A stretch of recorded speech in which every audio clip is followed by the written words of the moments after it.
ঈদ আয়োজনে শুধুমাত্র পাউরুটি দিয়ে সবচেয়ে সহজ আর সবচেয়ে মজাদার পাউরুটি মালাই ডেজার্ট। এই ডেজার্টটি তৈরি করে নিতে পারেন মাত্র 10 মিনিটে। আর ঘরে থাকা সামান্য কিছু উপকরণ দিয়ে খুব সহজেই কিন্তু এই ডেজার্টটি তৈরি করে নেওয়া যায়। আমি সবসময় চেষ্টা করি সহজ রেসিপিতে আর কম খরচের মধ্যেই যেন তৈরি করা যায় এমন রেসিপি আপনাদের সামনে প্রেজেন্ট করতে। আই হোপ আমার আজকের রেসিপিও আপনাদের কাছে ভালো লাগবে। যদি রেসিপি ভালো লেগে থাকে লাইক কমেন্ট শেয়ার করতে ভুলবেন না, সেই সাথে আমার চ্যানেলটি সাবস্ক্রাইব করে পাশে থাকবেন। তাহলে চলুন মূল রেসিপিতে চলে যাই। তো শুরুতে দুধ মালাই তৈরি করে নিব। এর জন্য একটা হাঁড়িতে 500 গ্রাম ফুল ক্রিম লিকুইড মিল্ক নিলাম। আর অবশ্যই ফুল ক্রিম লিকুইড মিল্কটা নেওয়ার চেষ্টা করবেন, কারণ এই দুধটা একটু ঘন টাইপের হয়ে থাকে। এখন দুধের মধ্যে একটা তেজপাতা দিয়ে দিচ্ছি, সেই সাথে ছোট্ট একটা দারচিনি স্টিক দিয়ে দিচ্ছি, সেই সাথে 6টা এলাচ দিয়ে দিচ্ছি। আর এলাচের মুখটাকে ফাটিয়ে দিয়েছি, এতে করে এলাচের ফ্লেভারটা খুব সুন্দরভাবে বের হতে পারবে। হাফ কাপের মতো চিনি দিয়ে দিচ্ছি। চিনিটা আপনাদের স্বাদ অনুযায়ী কমিয়ে বাড়িয়ে অ্যাডজাস্ট করে দিবেন। এখন চিনিটাকে নেড়ে জাল করে নিচ্ছি 5 মিনিটের মতো। এখন দুধ মালাইয়ের টেস্ট বাড়ার জন্য 2 টেবিল চামচ গুঁড়া দুধ দিয়ে দিচ্ছি। এবার দুধটাকে আবারও নেড়ে জাল করে নিব। এই পর্যায়ে চুলার হিটটাকে একদম কমিয়ে রাখবেন, না হলে কিন্তু দুধ পোড়া লেগে যেতে পারে। আর দুধ পোড়া লেগে গেলে দুধ মালাই খেতে ভালো লাগবে না। এখন দিয়ে দিচ্ছি 1 চিমটির মতো লবণ। লবণ যারা মিষ্টি খাবারে খেতে পছন্দ করেন না চাইলে আপনারা স্কিপ করতে পারেন, তবে সামান্য একটু যদি লবণ দেওয়া যায় মিষ্টি খাবারের সাথে কিন্তু অনেক ভালো লাগে। এখন দিয়ে দিচ্ছি 2 টেবিল চামচ কর্নফ্লাওয়ার। আর কর্নফ্লাওয়ারটাকে 1 টেবিল চামচের মতো পানি দিয়ে গুলিয়ে নিচ্ছি। অবশ্যই কর্নফ্লাওয়ারটা দেওয়ার চেষ্টা করবেন, এতে করে রসমালাইয়ের মতো দুধের ঘনত্বটা পাবেন। কর্নফ্লাওয়ার দেওয়ার পর অনবরত নাড়তে হবে, না হলে কিন্তু কর্নফ্লাওয়ারটা নিচে লেগে যেতে পারে। এই পর্যায়ে চাইলে চুলা থেকে নামিয়ে এটাকে ঠান্ডা করে নিতে পারেন, তবে আমি আরেকটু স্বাদ বাড়ার জন্য দিয়ে দিচ্ছি 2 টেবিল চামচ কনডেন্স মিল্ক। তো এটা না দিলেও কোনো সমস্যা নাই, স্বাদের তেমন একটা হেরফের হবে না। হাতের কাছে যদি থাকে তাহলে দিবেন, না হলে স্কিপ করতে পারেন। তো আমার হাতের কাছে ছিল তাই দিয়ে দিচ্ছি। দিলে কিন্তু খেতে ভালোই লাগে, তবে তেমন একটা প্রবলেম হবে না না দিলে। তো কনডেন্স মিল্কটা দেওয়ার পর আমি আরও 1 মিনিট এটাকে নেড়ে জাল করে নিচ্ছি। তো এটাকে আর জাল করার প্রয়োজন নেই, এটা অনেকটাই ঘন হয়ে গেছে। আমি দেখিয়ে দিচ্ছি আপনাদেরকে এটার ঘনত্ব আমি কতটুকু রেখেছি, নিশ্চয়ই দেখে বুঝতে পেরেছেন। তো এই পর্যায়ে চাইলে চুলা থেকে নামিয়ে রাখতে পারেন, আর জাল করার প্রয়োজন নেই। তো এখন যে এলাচ আর তেজপাতা দিয়েছি এগুলো এখান থেকে তুলে নিচ্ছি। এটাকে চুলা থেকে নামার পর একটু যখন ঠান্ডা হয়ে আসবে আমি এটাকে 1 ঘন্টার মতো ডিপ ফ্রিজে রেখে দিব, এতে করে খুব তাড়াতাড়ি এটা ঠান্ডা হয়ে যাবে। আমার হাতে সময় ছিল না, তাই আমি ডিপ ফ্রিজে 1 ঘন্টার মতো রেখেছি। যদি আপনি মালাইটাকে রাতে তৈরি করে রাখেন সেক্ষেত্রে ফ্রিজে নর্মাল চেম্বারে সারা রাত রাখলেও কিন্তু এটা খুব ভালোভাবে ঠান্ডা হয়ে যাবে। এখন আমরা পাউরুটির পুর তৈরি করে নিব। পুরটা তৈরি করার জন্য দিয়ে দিচ্ছি হাফ কাপ সুজি। প্যানটাকে অবশ্যই নর্মাল হিটে গরম করে নেবেন, বেশি একটা গরম করবেন না, তাহলে কিন্তু সুজি দেওয়ার পরপরই পুড়ে যাবে।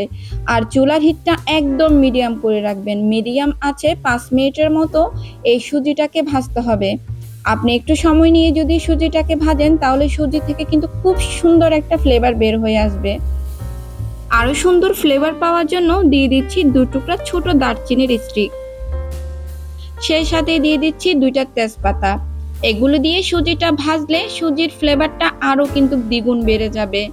এখন দারচিনি আর তেজপাতা দিয়ে আরো কিছু সময় চুলার হিটটাকে লো করে ভেজে নেব।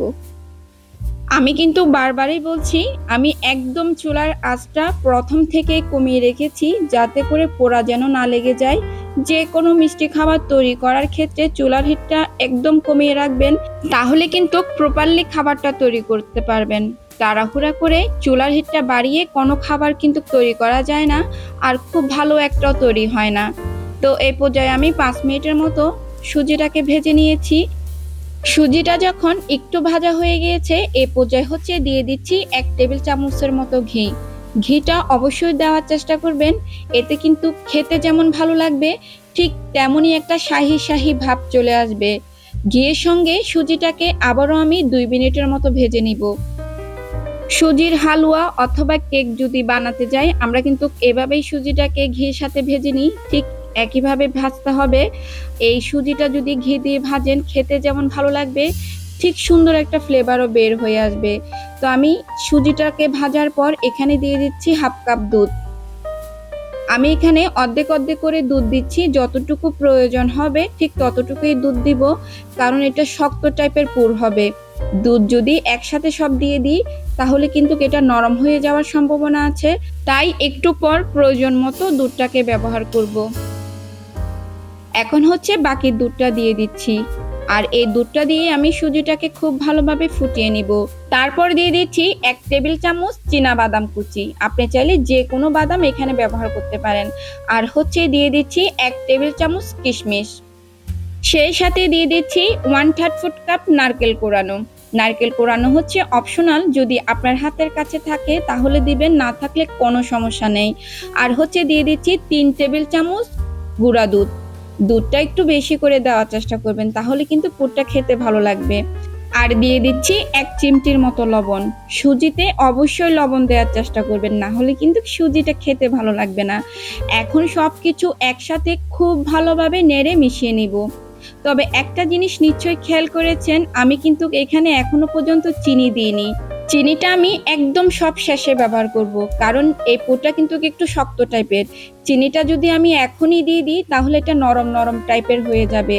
তো আমি এটা যখন একটু ঠান্ডা হয়ে আসবে চিনিটা দিয়ে আবারও খুব ভালো করে নেড়ে মিশিয়ে নিব। এখানে আমি 1/2 কাপের মতো চিনি দিয়েছি, আপনারা আপনাদের স্বাদ অনুযায়ী চিনিটা ব্যবহার করতে পারেন। এবার চিনিটাকে খুব ভালোভাবে নেড়ে মিশিয়ে নিচ্ছি। তো এই পর্যায়ে পুরটাও রেডি হয়ে গেছে, এখন এটাকে ঠান্ডা করে নিব। এখানে আমার আগে থেকেই বাসায় 7 পিসের মতো পাউরুটি ছিল, আর এই পাউরুটি দিয়েই আমি আজকের ডেজার্টটা তৈরি করে নিব। আর অবশ্যই যদি আগের পাউরুটি ব্যবহার করেন সেটা ডেট আছে কিনা সেটা দেখেই তারপর ব্যবহার করবেন। এখন পাউরুটিটাকে বেলে নিচ্ছি, আর এই কাজটা দেখেই অবশ্যই বুঝে নিতে হবে।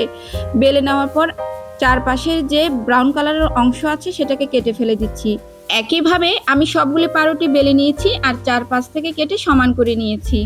এবার হচ্ছে যে পুরটা তৈরি করে রেখেছিলাম সেই পুরটা থেকে কিছুটা বেশি করে দিয়ে এটাকে রোলের মতো করে তৈরি করে নিব।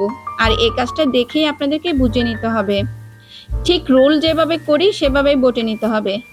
এই যে আমি যেভাবে করছি ঠিক এভাবে তৈরি করে নেবেন। এবার হচ্ছে একটা সার্ভিং ডিশে এগুলোকে একে একে বসিয়ে দিচ্ছি। এখন এই পাউরুটির উপরে দিয়ে দিচ্ছি আগে থেকে যে মালাইটা আমি ঠান্ডা করে রেখেছিলাম ওটা।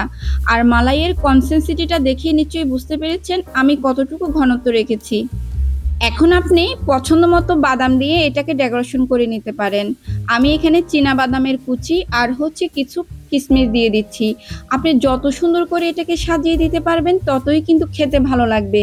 আসলে কিছু খাবার স্বাদ হচ্ছে দেখার উপরে নির্ভর করে, আপনি যত সুন্দরভাবে প্রেজেন্ট করতে পারবেন ততই কিন্তু খেতে ভালো লাগবে।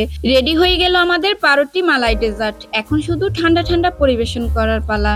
যদি রেসিপিটি ভালো লেগে থাকে অবশ্যই এবারে এটা ট্রাই করবেন। তো আজকের মতো বিদায় নিচ্ছি, আল্লাহ হাফেজ।